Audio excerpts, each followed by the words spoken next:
Hello everyone, welcome to the official channel of the academy. आज की इस video में हम लोग पढ़ने वाले हैं टाइप्स ऑफ वेक्टर्स। इसमें हम लोग सिर्फ पार्ट 1 ही पढ़ेंगे अभी, और बाकी के वेक्टर्स को हम लोग पार्ट 2 में देखते हैं। तो चलो शुरू करते हैं बिना किसी देरी के। तो ये है हमारा टेबल ऑफ कंटेंट्स, जहाँ दिए गए हैं कुछ टाइप्स ऑफ वेक्टर्स जो हम इस वीडियो के पार्ट 1 में पढ़ने वाले हैं। पहला है पोलार वेक्टर, और ये हम लोग बहुत अच्छे से पढ़ने वाले हैं अभी। तो चलो स्टार्ट करते हैं। तो चलो शुरू करते हैं पोलार वेक्टर्स के डेफिनेशन के साथ। Vectors which have a starting point और a point of application are known as polar vectors। यानी कि वैसे वेक्टर्स जिनके पास एक स्टार्टिंग पॉइंट है या फिर उनके पास एक पॉइंट ऑफ एप्लीकेशन है। एग्जाम्पल से समझते हैं, अच्छा समझेंगे। एग्जाम्पल है डिस्प्लेसमेंट, वेलोसिटी और फोर्स। अब डिस्प्लेसमेंट ले लो। डिस्प्लेसमेंट क्या होता है? शॉर्टेस्ट डिस्टेंस बिटवीन 2 पॉइंट्स होता है ना, शॉर्टेस्ट लेंथ। तो अब हम लोग कहीं से चलना शुरू करेंगे तभी ना डिस्प्लेसमेंट होगा। तो हम लोग चलना शुरू किए जहाँ से, वो हमारा स्टार्टिंग पॉइंट हुआ, तो ये एक पोलार वेक्टर है। वेलोसिटी, इनिशियल वेलोसिटी कुछ ना कुछ तो होगा ही, 0 होगा, 1 होगा, कुछ ना कुछ तो इनिशियल वेलोसिटी होगा। वो इनिशियल वेलोसिटी क्या है? वेलोसिटी का स्टार्टिंग पॉइंट है। अब फोर्स, मैंने दीवार पे पंच मारा तो मैंने फोर्स को अप्लाई किया है ना दीवार पे, तो इसका एक पॉइंट ऑफ एप्लीकेशन है। तो वैसे जो भी वेक्टर्स है जिनके पास स्टार्टिंग पॉइंट है या फिर पॉइंट ऑफ एप्लीकेशन है, उन्हें पोलार वेक्टर्स के कैटेगरी में हम लोग रख देते हैं। ठीक है, ये बहुत इजी है। फिजिक्स में मेनली जितने भी वेक्टर्स हैं वो बेसिकली पोलार वेक्टर्स के अंदर आ जाते हैं, और जो सर्कुलर मोशन वाले हैं वो अगले वेक्टर में आएंगे जो हम लोग आगे पढ़ने वाले हैं। बाकी पोलार वेक्टर्स को रिप्रेजेंट कैसे करते हैं, ये बहुत सही क्वेश्चन है। पोलार वेक्टर्स को रिप्रेजेंट करते हैं सिंपली, वो जो एरो वाला मैंने बताया था पिछली वीडियो में, जो एक सिंपल एरो देते हैं वैसे ही। बाकी एक्सियल वेक्टर्स को रिप्रेजेंट करने का अलग तरीका है जो अभी हम लोग पढ़ने वाले हैं। तो अगला वेक्टर है axial vector. Vector whose direction is along the axis of rotation is called axial vector। अब देखो एक्सिस ऑफ रोटेशन क्या होता है? कोई भी चीज़ घूमता है। जैसे अगर मैं अपनी ग्रेविटेशन वाली पहली वीडियो को देखूं तो उसमें मैंने पेन की कैप को धागे से बांध के घुमाया, तो उसका एक्सिस ऑफ रोटेशन क्या था? मेरा हाथ। उसी तरह अर्थ अपने एक्सिस पे घूमता है, तो जैसे एक लट्टू घुमाया तो उसका कांटी जो नीचे होता है वो उसका एक्सिस ऑफ रोटेशन हो गया।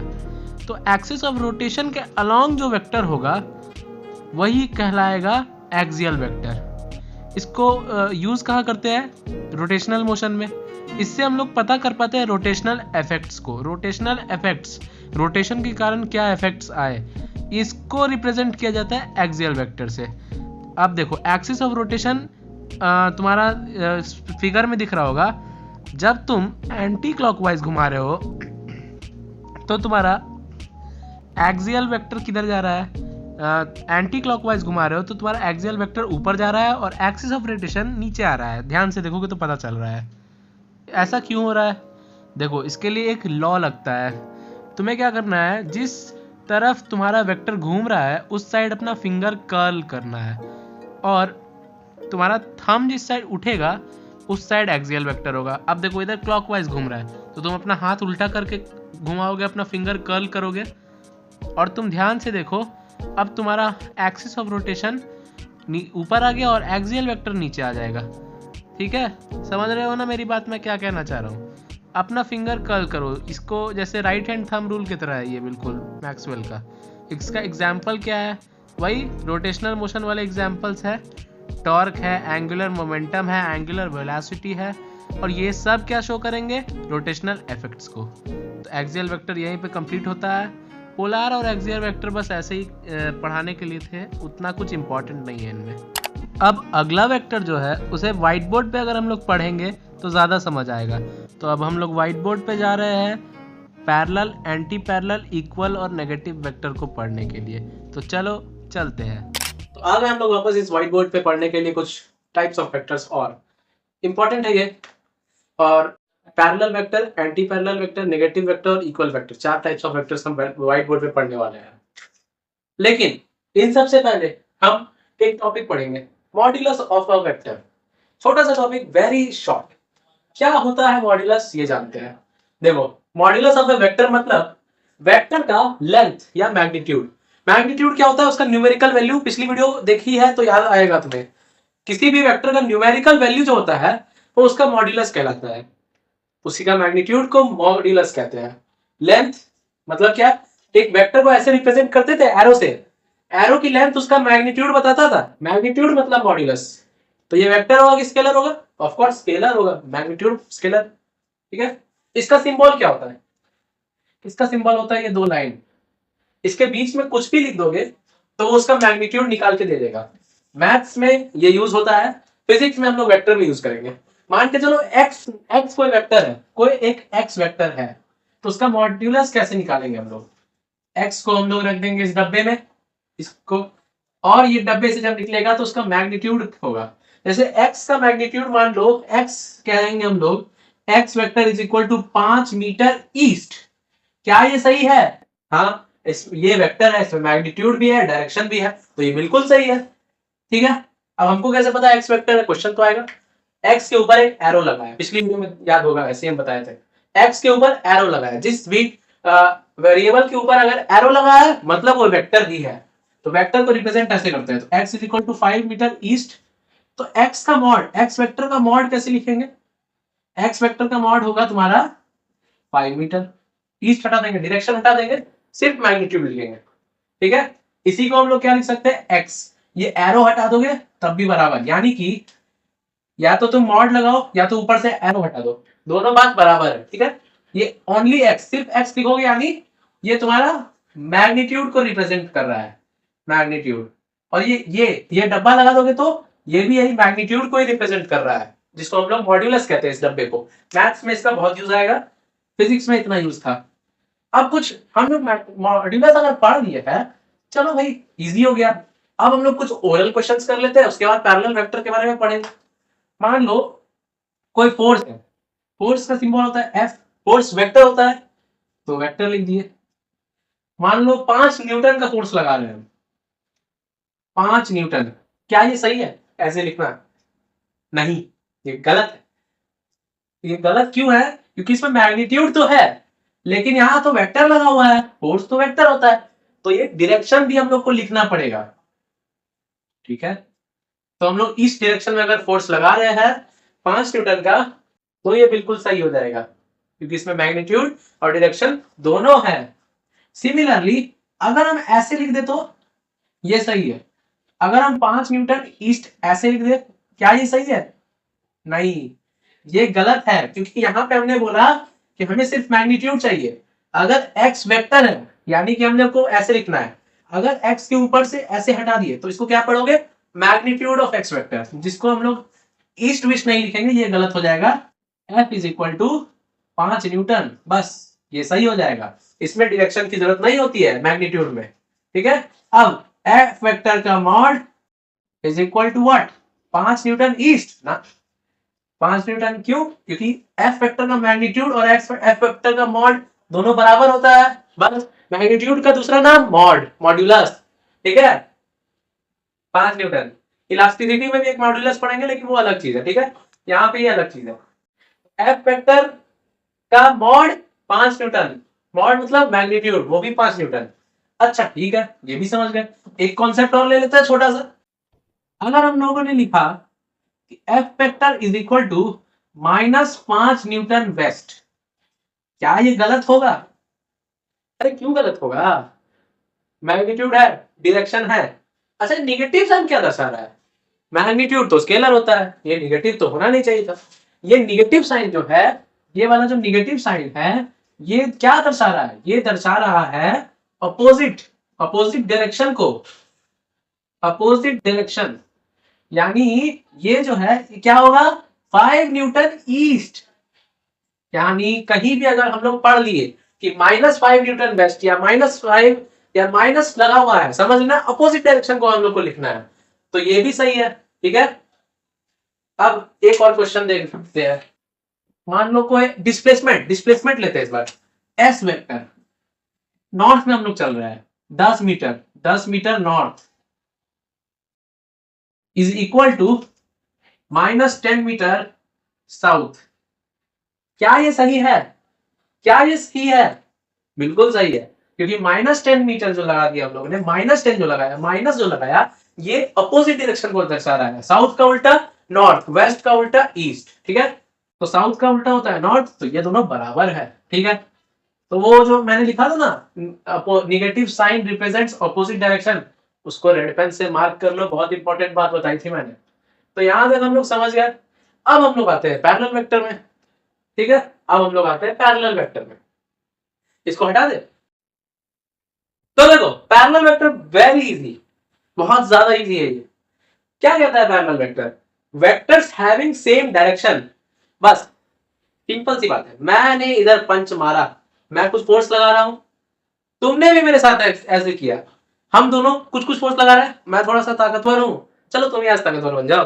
तुमने 50 न्यूटन का फोर्स लगाया, मैंने 45 न्यूटन का ही फोर्स लगाया, लेकिन दोनों डायरेक्शन एक ही डायरेक्शन में, मैंने भी ईस्ट में लगाया, तुमने भी ईस्ट में लगाया, तो हम दोनों के वेक्टर्स, फोर्स के जो वेक्टर है फोर्स, वो सेम है, यानी पैरेलल वेक्टर्स है, पैरेलल लगा रहे हैं हम लोग।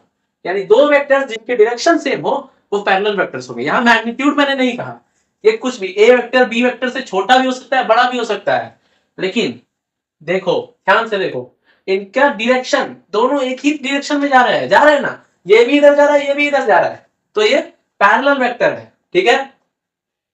आगे हम लोग पढ़ेंगे कि अब तुम बोलोगे अगर इंटरसेक्ट कर गए तो क्या होगा, वो भी केस है, मैं बताऊंगा, ठीक है, वो भी मैं एक केस बताऊंगा कि पैरेलल वेक्टर नहीं हुआ, अगर ये दोनों ऐसे इंटरसेक्ट कर गया तो वैसे वेक्टर्स को क्या कहेंगे, वो आगे पढ़ेंगे। अभी जानो क्या, कि दोनों अगर सेम डायरेक्शन में है तो पैरेलल वेक्टर है, ठीक है। तो अब कुछ इंपॉर्टेंट बातें लिखते हैं।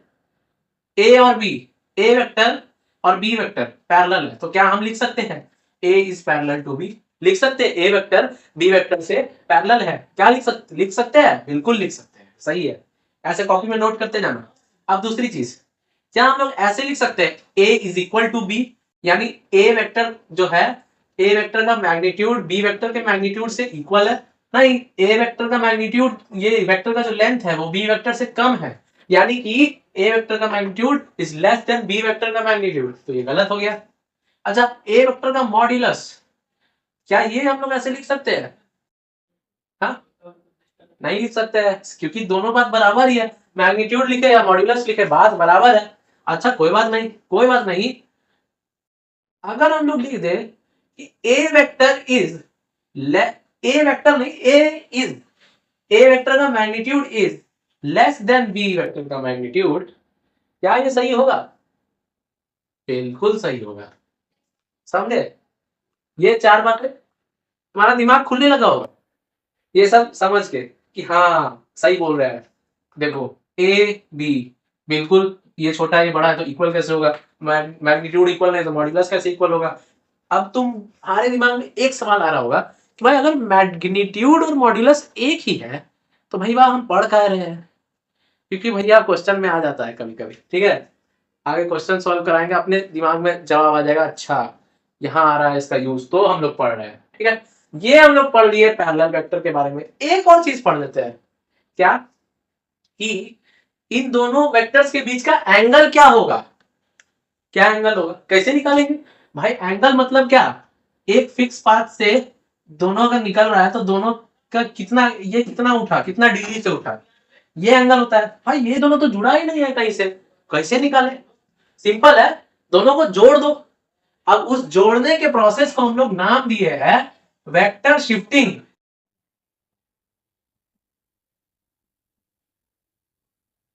हाँ देखो क्या किए हम लोग को निकालना था एंगल ए और बी के बीच का एंगल, लेकिन एंगल क्या होता है, दो लाइन जुड़ता है तब ना एंगल निकलेगा भाई, वाह, ये कॉमन पॉइंट तो होना चाहिए दोनों के बीच में। भाई ये दोनों तो अलग अलग है और पैरेलल लाइन तो कभी मीट ही नहीं करती है, तो एंगल कहां से निकालेंगे, जोड़ना पड़ेगा।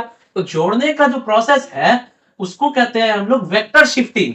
इसमें क्या करते हैं हम लोग, एक वेक्टर को पकड़ते हैं, उसको नीचे लाते हैं, शिफ्ट करते जाते हैं, फिर वो यहां आएगा और एक समय ऐसा आएगा जब दोनों कोइंसाइड कर जाएगा, ठीक है। यानी कि हम लोग वेक्टर शिफ्टिंग के द्वारा ए वेक्टर को बी वेक्टर में कोइंसाइड करवा देंगे, तो वो कुछ ऐसा ऐसा दिखेगा, बी वेक्टर ऐसे, बी वेक्टर और ए वेक्टर ऊपर में लिख देंगे और ऐसे एक एरो दे देंगे, ठीक है। अब दोनों कॉमन पार्ट आया, आप बताओ दोनों के बीच का एंगल क्या है? सिंपल है, देखते हैं। मेरे पास दो पेन्स है, मान लो ये छोटा है, ये वाला छोटा है, ये बड़ा है, तो इसको ए वेक्टर मान लेते, इसको बी वेक्टर मान लेते, पीला वाला ए वेक्टर, ब्लू वाला बी वेक्टर। देखो ऐसे था, हमने नजदीक लाया ऐसे हो गया, ये 90 डिग्री, ये 180 डिग्री, ये 90 डिग्री, ये 0 डिग्री, 0 डिग्री ना, 0 90 180, 90 180, 180, तो ये 0 0 डिग्री पक्का। बस, यानी कि अब हम लोग को लिखना है angle, angle between two parallel vectors is 0 degree. दो पैरेलल वेक्टर्स के बीच का एंगल 0 डिग्री होता है। बस ये ऐसे करके लिख लो, हो गया। इतनी सी तो बात थी, पैरेलल वेक्टर्स खत्म। इसी तरीके से हम लोग इक्वल वेक्टर्स जान लेते हैं क्या होता है। इक्वल वेक्टर्स,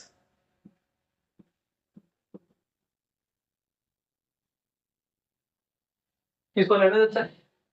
इक्वल वेक्टर्स क्या होता है जान लेते हैं अब।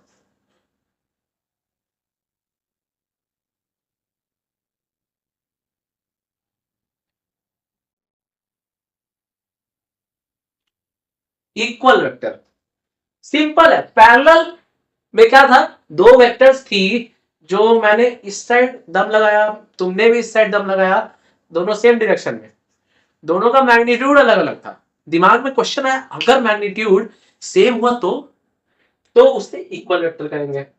यानी कि वेक्टर्स हैविंग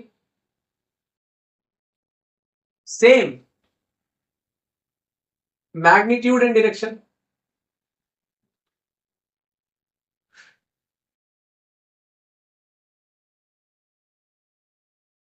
देख लो जैसा नाम वैसी बात, इक्वल है यानी उनका मैग्नीट्यूड भी सेम है, डायरेक्शन भी सेम है।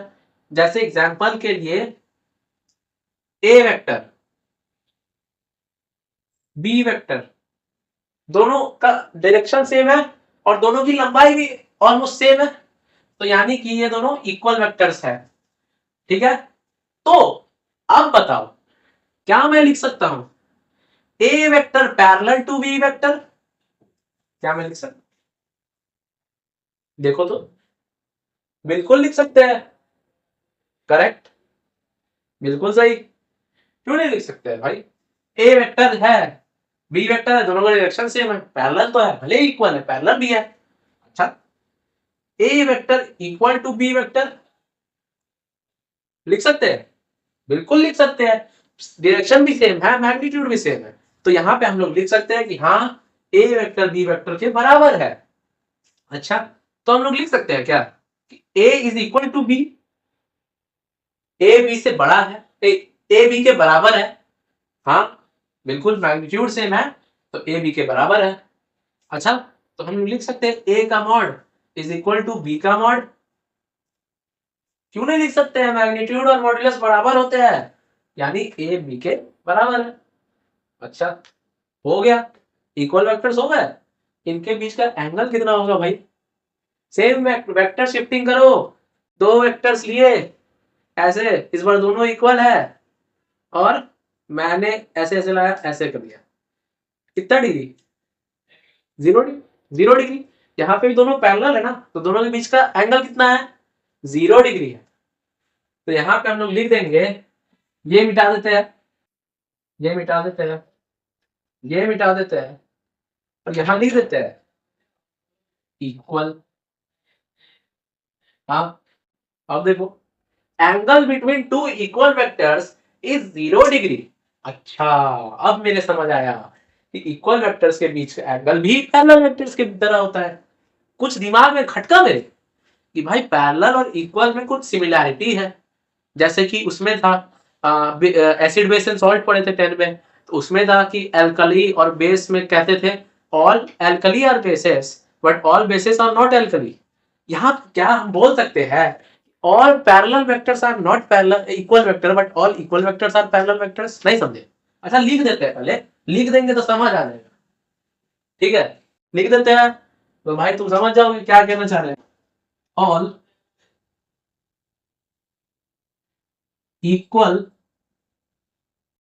Vectors are parallel vectors but all parallel vectors are not equal vectors. अभी समझ आने लग गया होगा, मैं थोड़ा थोड़ा और समझा देते हैं। ये एमवीवी वाली बात है, एमवीवी मोस्ट इंपॉर्टेंट बात अभी तक में हम लोगों ने जो भी पढ़ा। All equal vectors are parallel vectors, पहला लाइन है। इक्वल वेक्टर्स पैरेलल वेक्टर्स होते हैं सारे। अच्छा बताओ, ए वेक्टर बी वेक्टर दोनों सेम डायरेक्शन में है, vectors having same magnitude and direction, direction यानी कि दोनों वेक्टर्स का डायरेक्शन सेम होगा, तो क्या ये पैरेलल हुए? हाँ, तो ये बिल्कुल पैरेलल हुए क्योंकि इनके डायरेक्शन सेम है ना। ये इस साइड जा रहा है, ये भी इस साइड जा रहा है, क्या ये दोनों पैरेलल है? ये इस साइड जा रहा है, ये भी इस साइड जा रहा है, क्या ये दोनों पैरेलल है? हाँ। ये इस साइड जा रहा है, ये भी इस साइड जा रहा है, क्या ये दोनों पैरेलल है? हाँ। यानी कि अगर मैं इस साइड भेजू तो एक लाइन ऐसे, एक लाइन ऐसे, एक लाइन ऐसे, क्या ये दोनों पैरेलल है? हाँ। एक लाइन ऐसे, एक लाइन ऐसे, क्या ये दोनों पैरेलल है? हाँ। एक लाइन नीचे, एक लाइन इधर, एक लाइन इधर, एक लाइन इधर, सब इक्वल भी है पैरेलल भी है ना। यानी कि सारे के सारे इक्वल वेक्टर पैरेलल वेक्टर्स होते हैं। क्यों? क्योंकि उनके डायरेक्शन सेम होते हैं। समझे मेरी बात? अच्छा ठीक है, लेकिन बट के बाद लिखा है, बट के बाद लिखा है all parallel vectors are not equal vectors. Example, ये एक वेक्टर है, ये दूसरा वेक्टर है, ये दोनों पैरेलल है क्योंकि इनका डायरेक्शन सेम है, लेकिन इनका मैग्नीट्यूड सेम नहीं है। इनका मैग्नीट्यूड सेम है नहीं है, तो क्या ये इक्वल हुए? नहीं। समझे? ये एक वेक्टर है, ये दूसरा वेक्टर है, ये दोनों पैरेलल वेक्टर जरूर है लेकिन इनका मैग्नीट्यूड सेम नहीं है, तो ये इक्वल वेक्टर्स कभी नहीं हो सकते हैं। सिमिलरली ये भी, समझे? ये दोनों पैरेलल वेक्टर्स जरूर हो सकते हैं क्योंकि इनका डायरेक्शन सेम है। इक्वल वेक्टर्स कभी नहीं हो सकते हैं क्योंकि इनका मैग्नीट्यूड सेम नहीं है। समझे? ये बहुत इंपॉर्टेंट बात थी और आई थिंक समझ गए होंगे। समझ गए तो बहुत अच्छे, आगे बढ़ते हैं। अब तुम्हारे दिमाग में एक और सवाल आ रहा होगा कि अरे भाई सही बोला तुमने कि इधर जाएगा इक्वल हो जाएगा पैरेलल हो जाएगा, इधर जाएगा तो क्या होगा, मतलब उल्टी डायरेक्शन में क्या होगा ये तो बताओ। अभी बता देते हैं, उसको कहेंगे हम लोग एंटी पैरेलल वेक्टर। अपोजिट कह सकते हैं क्या? अपोजिट उसको नहीं कहेंगे, आगे पढ़ेंगे अपोजिट के बारे में भी। ये है anti parallel vector, parallel same direction, anti parallel opposite direction. अच्छा देखते हैं एग्जांपल, मतलब समझते हैं। पहले लिख लेते हैं definition, anti parallel, anti parallel vector, इसका क्या डेफिनेशन है? वेक्टर्स हैविंग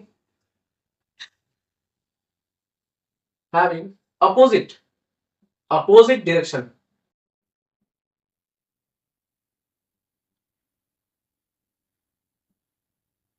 समझे? यानी कि इनका डायरेक्शन अपोजिट है। एग्जांपल, ये ए वेक्टर है इस साइड, ये बी वेक्टर है, इसका एरो किस साइड होगा? इस साइड की इस साइड, इस साइड। ठीक है, वेक्टर किसी भी डायरेक्शन में हो एरो हमेशा राइट साइड होगा। ठीक है, ये बात समझते हैं, राइट इज ऑलवेज राइट, ऐसे याद रख सकते हैं। अब देखो, इसकी डायरेक्शन है ईस्ट में, मान के चलो इधर ईस्ट है, मान के चलते हैं, तो इसकी डायरेक्शन है ईस्ट में, इसकी डायरेक्शन किधर है? वेस्ट में। ईस्ट वेस्ट का उल्टा होता है क्या? होता है, क्यों नहीं होता है? तो इन वेक्टर्स को कहेंगे एंटी पैरेलल वेक्टर्स क्योंकि इनकी direction opposite to each other, इनकी डायरेक्शन उल्टी है। समझ गए बात? ये समझने वाली बात थी। तो अब हम लोग क्या लिख सकते हैं? A vector parallel to B vector लिख सकते हैं? हाँ, नहीं लिख सकते हैं क्योंकि एक इधर जा रहा है, एक इधर जा रहा है। पैरेलल, पैरेलल लाइंस क्या होती है? पैरेलल लाइंस यानी वैसी लाइंस जो कभी मीट नहीं करेगी। वैसी लाइंस जो हमेशा एक डायरेक्शन में चलती है। अब तुम बोलते होगे कि भाई ऐसा थोड़ी ना होता है, ये इधर जा रहा है, ये इधर जा रहा है, कहाँ तो मैंने इस लाइन को ऐसे खींचा। अरे भाई लाइन जो होती है वो दोनों साइड से बढ़ती है, इसलिए एक डायरेक्शन में है। पैरेलल रे, ये क्या होता है? आप बोलो ये पैरेलल रे है? नहीं है। अब है ये पैरेलल रे, एक डायरेक्शन में चल रही है। पैरेलल रे सिर्फ एक साइड से बढ़ती है, एक साइड से रुकी रहती है, समझे? इसलिए तो अब बताओ, ये पैरेलल है? नहीं, ये पैरेलल नहीं है, ये अपोजिट है। अच्छा, ए इज इक्वल टू बी लिख सकते हैं क्या? काहे मजाक कर रहे हो? ए इज इक्वल टू बी कैसे लिखेंगे? लेंथ देखो, इसका कम है, इसका ज्यादा है, मैग्नीट्यूड बराबर है? नहीं है, कैसे लिखेंगे? अच्छा, मॉड्यूलस, मॉड्यूलस देख लेते हैं, मॉड्यूलस तो होबे करेगा बराबर है? नहीं है। अच्छा कोई बात नहीं, हम लोग ये बात तो लिख सकते हैं कि ए वेक्टर बी वेक्टर के, ए वेक्टर का मैग्नीट्यूड बी वेक्टर के मैग्नीट्यूड के से छोटा है। सही बात है, ये मानने लायक बात है, ये छोटा है ये बड़ा है, ये मानने लायक बात है। तो हम लोगों ने यहां पे भी 4 केस देख लिए। हाँ, ये हो गया। अब हम लोग पढ़ेंगे क्या? इसके बाद वही दिमाग में एक और क्वेश्चन आ जाएगा क्या? अगर अगर अगर मैग्नीट्यूड सेम हो जाए तो उसको क्या नाम देंगे? इसको क्या नाम देंगे? इसको नाम देंगे हम लोग ओप्पो। ओप्पो, उसका फोन खरीदे अभी हम कुछ दिन पहले। खैर, ओपोजिट, ओपोजिट या फिर निगेटिव, निगेटिव वेक्टर। अच्छा क्वेश्चन आया दिमाग में, अपोजिट तो चलो भाई समझ गए, अपोजिट मैंने समझ लिया क्यों कहते हैं अपोजिट, इसलिए कहते हैं क्योंकि अपोजिट डायरेक्शन में। निगेटिव, अरे याद करो याद करो, मैंने क्या कहा था कि 5 मीटर ईस्ट जो है is equal to -5 metre west है, यानी निगेटिव साइन जो है अपोजिट डायरेक्शन को दर्शाता है, तो इसका नाम निगेटिव भी हो सकता है। लॉजिक, लॉजिक समझ आ रहा है ना? लॉजिक आना चाहिए समझ में, ठीक है? निगेटिव साइन अपोजिट डायरेक्शन को दर्शाता है, फिजिक्स में भी मैथ्स में भी। जैसे कि मैथ्स का एग्जांपल ले लो, यहाँ माइनस रहता था, यहाँ माइनस रहता था, यहाँ प्लस रहता था, यहाँ प्लस रहता था। इसका उल्टा क्या है? वाई एक्सिस का उल्टा वाई डैश एक्सिस होता था। अब देखो, अब तुम देखो, इसका अपोजिट डायरेक्शन में ये निगेटिव हो जाएगा, एक्स एक्सिस का उल्टा एक्स डैश एक्सिस रहता था, इसका अपोजिट डायरेक्शन में ये निगेटिव हो जाता था। देख रहे हो, मैथ्स में भी वही है, अपोजिट डायरेक्शन को निगेटिव हम लोग कहते थे, यहाँ फिजिक्स में भी अपोजिट डायरेक्शन को हम लोग निगेटिव ही कहते हैं। ये हो गया इसके नाम का लॉजिक। अब इसका डेफिनेशन का लॉजिक कोई कौन नहीं बता पाएगा। Vectors, vectors having same magnitude, इनका मैग्नीट्यूड तो सेम रहेगा, मैग्नीट्यूड, बट लेकिन इनका direction but opposite, direction opposite रहेगा।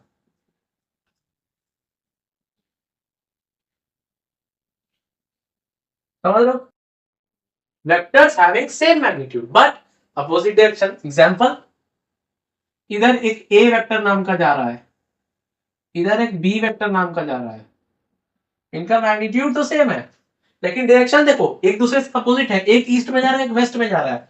इधर एक एम वेक्टर नाम का जा रहा है, इधर एक एन वेक्टर नाम का जा रहा है, इनका मैग्नीट्यूड तो सेम है लेकिन डायरेक्शन अपोजिट है। समझे? अच्छा समझ गए? अब वही वही 4-5 बातें बातें जो लिखनी पड़ती है हमें। क्या अब हम कह सकते हैं A vector is parallel to B vector? अरे भैया क्यों कहेंगे, अपोजिट डायरेक्शन है, नहीं कहेंगे। अच्छा अब हम लोग कह सकते हैं क्या A vector is equal to B vector? हाँ हाँ हाँ हाँ हाँ, दिमाग में आ रहा है, कह सकते हैं कि ए वेक्टर का मैग्नीट्यूड बी वेक्टर के मैग्नीट्यूड के इक्वल है। अच्छा हम लोग यहाँ कह सकते थे क्या ए वेक्टर जो है बी वेक्टर के इक्वल होगा? वेक्टर, मैग्नीट्यूड नहीं कहा मैंने, वेक्टर कहा। नहीं, क्योंकि इनका डायरेक्शन भी अपोजिट है और मैग्नीट्यूड भी अपोजिट है, तो गलत हो जाता है। अच्छा यहाँ कह सकते हैं कि हम लोग ए वेक्टर, पूरा ए वेक्टर मैग्नीट्यूड और डायरेक्शन के साथ बी वेक्टर के इक्वल है? नहीं कह सकते हैं, क्योंकि मैग्नीट्यूड तो भले ही सेम है, डायरेक्शन अपोजिट हो जाता है। अब दिमाग में आया निगेटिव वाला बात, A vector is equal to minus B vector कह सकते हैं क्या? अब देखो बी वेक्टर किधर है, इस साइड है, माइनस बी वेक्टर किधर होगा, इस साइड होगा ना। तो ए वेक्टर इस साइड था, बी वेक्टर इस साइड था, मैंने कहा माइनस बी वेक्टर इस साइड आ गया, तो A vector is equal to minus B vector. क्या ये सही है? ये बिल्कुल सही है। अब ए वेक्टर का mod is equal to B vector का मॉड, सही है, बिल्कुल सही है, क्योंकि मैग्नीट्यूड और मॉड बराबर होते हैं। ये हो गई बात। बहुत। अब हम लोग के दिमाग में आया एंगल वाला बात, कि हम तो बताना भूल ही गए कि इसके बीच में कितना एंगल होता है। पेन वाली बात ले लेते हैं। पीला वाला ए वेक्टर, ब्लू वाला बी वेक्टर, ए वेक्टर इस डायरेक्शन में, बी वेक्टर इस डायरेक्शन में, दोनों जा रहे हैं। मैंने क्या किया, वेक्टर शिफ्टिंग से दोनों को पास बुला लिया। अब देखो मैंने क्या कहा था उस समय, अगर अगर ऐसे रहे तो दोनों का टेल किधर है, इधर है, दोनों की टेल से पकड़ना है। मैंने वेक्टर शिफ्टिंग से दोनों को ऐसे कर लिया, दोनों की टेल्स जोड़ दी। उधर भी मैंने क्या किया था, ऐसे था, मैंने टेल्स जोड़ दी थी, और फिर मैंने बोला था कि 0 डिग्री है। इधर भी मैं ऐसे है अपोजिट में, मैंने टेल्स जोड़ दिए उनके, पूछ पूछ पुच्छी, ऐसे मैंने जोड़ दिया। ये कितना है, 0 degree, 90 degree, 180 degree, 0 degree, 90 degree, 180 degree, यानी एंटी पैरेलल वेक्टर्स के बीच का एंगल कितना होगा। आई थिंक ये वाला मिटाना चलेगा, है ना। अब लिख देते हैं यहाँ पे 180 degree angle between two anti parallel vectors is 180 degree. समझे? यानी कि एंटी पैरेलल वेक्टर्स के बीच का एंगल 180 डिग्री होता है। समझ गया, मैं समझ गया। अच्छा बताओ भाई, तो अपोजिट या निगेटिव वेक्टर्स के बीच का एंगल कितना होगा? बी वेक्टर इधर है, ए वेक्टर इधर है, दोनों की पूछे जोड़ दी, 0 डिग्री, 90 डिग्री, 180 डिग्री, कितना, 180 डिग्री। सेम बात है, बस इनका इसमें क्या था, एंटी पैरेलल में मैग्नीट्यूड अलग था, इसमें मैंने क्या किया, मैग्नीट्यूड को सेम कर दिया, डायरेक्शन तो अभी भी अपोजिट है, तो यहाँ पे एंगल क्या होगा, वही बात, 180 डिग्री। तो angle between two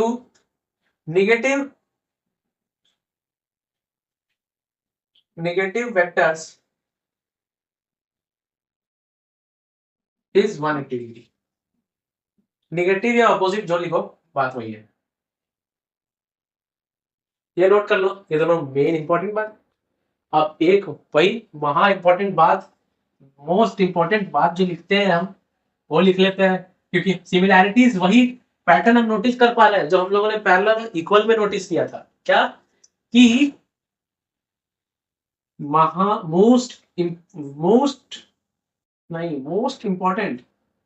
most important बात ऐसे लिखते हैं, MIB मिड, हाँ, मोस्ट वैल्यूएबल बात लिखते हैं। चलो इसकी वैल्यू करेंगे, ठीक है। क्या लिखेंगे, ऑल अपोजिट या निगेटिव, ऑल अपोजिट या negative vectors are anti parallel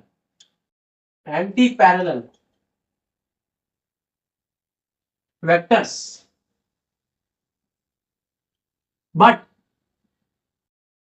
all anti-parallel vectors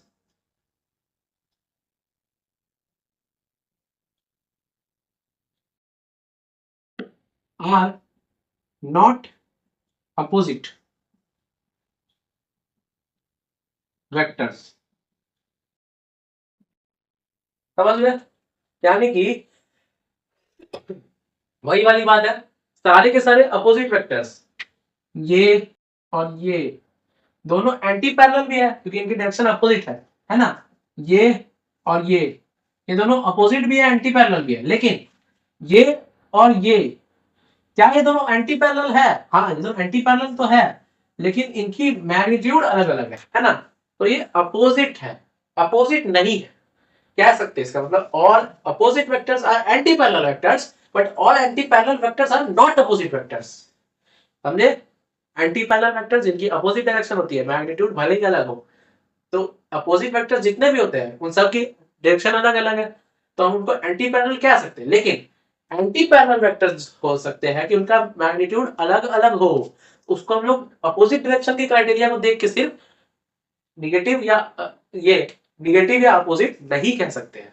समझे? So all opposite vectors are anti parallel vectors but all anti parallel vectors are not opposite / negative vectors. Most valuable बात, बस इतना ही था।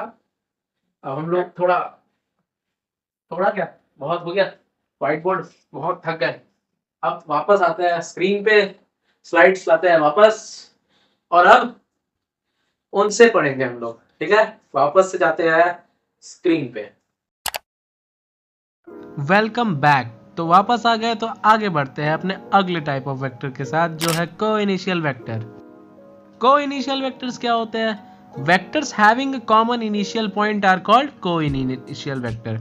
जैसे कि यहाँ पे फिगर में क्या दिया है, एक कॉमन इनिशियल पॉइंट दिया हुआ है, उसी से ए वेक्टर भी निकल रहा है, उसी से बी वेक्टर भी निकल रहा है, उसी से सी वेक्टर भी निकल रहा है। यानी कि अगर एक पॉइंट से 1 2 3 4 5 ऐसे बहुत सारे वेक्टर्स निकल रहे हैं और सबका इनिशियल पॉइंट सब एक ही पॉइंट से अगर निकल रहे हैं तो वो कोई इनिशियल वेक्टर्स कहलाएंगे। मान लो कि 4 दोस्त हैं, चारों जो है एक रूम में है और उस रूम से निकल के वो लोग मान के चलो कि मार्केट गए, एक गया मॉल गया, एक हटिया गया, एक गया ऐसे ही घूमने गया, ऐसे 4-5 अलग अलग जगह पे गए वो। तो भले ही वो अलग अलग डायरेक्शंस पे गए लेकिन निकले कहाँ से? एक ही रूम से निकले। तो वो लोग का डिस्प्लेसमेंट वेक्टर जो होगा, उनका वेलोसिटी वेक्टर जो होगा, वो को-इनिशियल कहलाएगा। यानी कि एक पॉइंट से निकलने वाले वेक्टर्स। तो यहाँ पे इस फिगर में देखो, ए vector, B vector, C vector एक कॉमन इनिशियल पॉइंट से निकले ना, तो ये को-इनिशियल वेक्टर्स कहलाएंगे। तो मैंने नीचे लिख दिया है A B and C vectors are coinitial vectors. Coinitial vector समझ गए तो कनकरेंट वेक्टर तो और अच्छे से समझ जाओगे। Vectors passing through the same point are called concurrent vector. मैं जब पैरेलल वेक्टर पढ़ा रहा था तो तुमने बोला था ना, अगर वेक्टर्स इंटरसेक्ट कर गए तो क्या होगा? देखो ये देखो ए बी सी डी, ये 4 वेक्टर्स है, चारों एक ही पॉइंट से पास करने वाले हैं, तो ये कनकरेंट वेक्टर कहलाएंगे। यानी कि ऐसे वेक्टर्स जो एक दूसरे को इंटरसेक्ट कर दे, यानी दोनों जो एक पॉइंट से पास करे, उसको कनकरेंट वेक्टर कहेंगे। अब मान लो मैं ईस्ट से आ रहा हूँ, मेरा दोस्त जो है नॉर्थ से आ रहा है, तो हम लोग एक स्पेसिफिक पॉइंट पे आने के बाद एक दूसरे को इंटरसेक्ट करेंगे ना, तो हमारे डिस्प्लेसमेंट वेक्टर्स, हमारे वेलोसिटी वेक्टर्स, ये सब क्या कहलाएंगे? कनकरेंट वेक्टर कहलाएंगे। क्यों? क्योंकि हम दोनों एक पॉइंट से पास करने वाले हैं। तो 2 वेक्टर्स या 2 से ज्यादा वेक्टर्स जब भी एक सेम पॉइंट से पास करे उसको कनकरेंट वेक्टर कहेंगे। अब कंफ्यूज मत होना को-इनिशियल और कनकरेंट में। को-इनिशियल क्या था? इनिशियल पॉइंट सेम होगा। यहाँ क्या है? एक पॉइंट से पास करने वाले हैं, इंटरसेक्टिंग वाला केस आ जाएगा यहाँ पे। कनकरेंट वेक्टर भी हो गया। अब हम लोग आगे बढ़ते हैं, ये इस वीडियो का आखिरी है। तो क्या है ये? Collinear vector. इसका डेफिनेशन है 2 vectors acting along the same straight line in the same direction और opposite direction are known as collinear vector. यानी कि पैरेलल वेक्टर और एंटी पैरेलल वेक्टर को मिला के कह सकते हो कि कोलिनियर वेक्टर होगा। एक स्ट्रेट लाइन इमेजिन कर लो, ठीक है। अब 2 वेक्टर है, वो उसी स्ट्रेट लाइन के अलोंग मूव कर रही है अगर, तो वो क्या कहलाएगा? कोलिनियर वेक्टर, भले ही उनकी डायरेक्शन सेम हो या अपोजिट हो। तो यहाँ पे एग्जांपल देख लो, वेक्टर ए तुम्हारा राइट साइड जा रहा है, वेक्टर बी लेफ्ट साइड जा रहा है, वेक्टर सी राइट साइड जा रहा है। अब स्ट्रेट लाइन, एक स्ट्रेट लाइन मैंने ब्लैक कलर से ड्रॉ की है, तीनों उसी के अलोंग ना मूव कर रहे हैं, तो ए बी और सी कोलिनियर कहलाएंगे। अब हमारा क्वेश्चन आता है कि इसमें इन दोनों के बीच का एंगल क्या होगा? तो इसमें इन दोनों के बीच का एंगल होगा 0 से 180 डिग्री, या 0 से 180 डिग्री नहीं, 0 या 180 डिग्री, या तो 0 या तो 180 डिग्री। अब तुम्हारे दिमाग में क्वेश्चन आया होगा तब, कनकरेंट, को-इनिशियल, ये सब के बीच में भी एंगल होता होगा? बिल्कुल होता है। कनकरेंट के बीच में एंगल क्या, तुम्हारा कोई भी कुछ भी एंगल हो सकता है थीटा, और कोइनिशियल में भी कुछ भी एंगल हो सकता है। हम लोग को पता एग्जैक्टली नहीं पता रहता है उसमें। जैसे पैरेलल में पता है 0 डिग्री है, एंटी पैरेलल में पता है 180 डिग्री है, कोलिनियर में भी हम लोग दो वैल्यूज पता है, उसके बीच में या तो 180 होगा या तो 0 डिग्री होगा, लेकिन उसमें हम लोग को पता नहीं रहता है कनकरेंट में और कोइनिशियल में, क्योंकि वो तो किसी भी एंगल में ना हो सकते हैं इसलिए। अब यहाँ पे देखो कोलिनियर वेक्टर हम लोग समझ चुके हैं। एक स्ट्रेट लाइन में जब भी वेक्टर्स एक्ट करते हैं एक स्ट्रेट लाइन के अलोंग तो उन्हें कोलिनियर वेक्टर कहेंगे, कोलिनियर वेक्टर। अब तुम्हारे दिमाग में क्वेश्चन आएगा कि हाँ इसका मतलब पैरेलल वेक्टर्स भी कोलिनियर वेक्टर होते हैं? बिल्कुल होते हैं। अरे पैरेलल क्या, इक्वल वेक्टर्स भी कोलिनियर वेक्टर होते हैं और अपोजिट वेक्टर्स भी कोलिनियर वेक्टर होते हैं। एंटी पैरेलल वेक्टर्स भी कोलिनियर ही वेक्टर होंगे, क्योंकि वो क्या है एक ही लाइन के अलोंग ना एक्ट करेंगे, एक दूसरे से पैरेलल होंगे इसलिए। तो all parallel vectors and anti parallel vectors are collinear vectors. बहुत सही। अब बोलोगे भाई तो फिर तुमने इक्वल और अपोजिट क्यों छोड़ दिया? क्योंकि पैरेलल वेक्टर्स के अंदर ही ना इक्वल वेक्टर्स आ जाएंगे और एंटी पैरेलल वेक्टर्स के अंदर ही अपोजिट वेक्टर आ जाएंगे, इसलिए मैंने नहीं लिखा उसे। तो अब हम लोग सीधा लिख सकते हैं एक महा इंपॉर्टेंट बात कि all parallel vectors and anti parallel vectors are collinear vectors. I think तुम समझ चुके होंगे कि एक सेम स्ट्रेट लाइन में अगर कोई वेक्टर लगा, कोई वेक्टर अगर एक सेम स्ट्रेट लाइन में जा रहा है, एक स्ट्रेट लाइन में जा रहा है दूसरे वेक्टर के साथ, तो कोलिनियर वेक्टर वो होगा। बस कोलिनियर वेक्टर हो गया। It's over for this video, but हाँ don't forget to like, subscribe, share and comment, क्योंकि तुम्हारे इतने छोटे से स्टेप से भी मुझे बहुत ज़्यादा मोटिवेशन मिलता है और इसमें बहुत ज़्यादा हार्डवर्क लगता है। तो प्लीज़ मुझे सपोर्ट करने की कोशिश तो करो। बाकी मैं तुम्हारे साथ हूँ। वीडियो को लाइक करना, चैनल को सब्सक्राइब करो, शेयर करो और कमेंट में अपने फीडबैक ज़रूर देना। तब तक के लिए मिलते हैं एक और वीडियो में संडे स्ट्रीक को कंटिन्यू करते हुए, और अब मैं कंसिस्टेंट रहने का ट्राई कर रहा हूँ। साथ ही इस बार मैं शायद जल्दी ही वीडियो डाल दूँ संडे से पहले। थैंक यू, बाय, जय हिंद। लेफ्ट साइड में इस वीडियो का पार्ट 1 है जो बहुत ज़्यादा अच्छा है, तो प्लीज़ इसे देख लेना, और स्टडी टिप्स चाहिए तो राइट साइड की वीडियो पे क्लिक करो। बाय।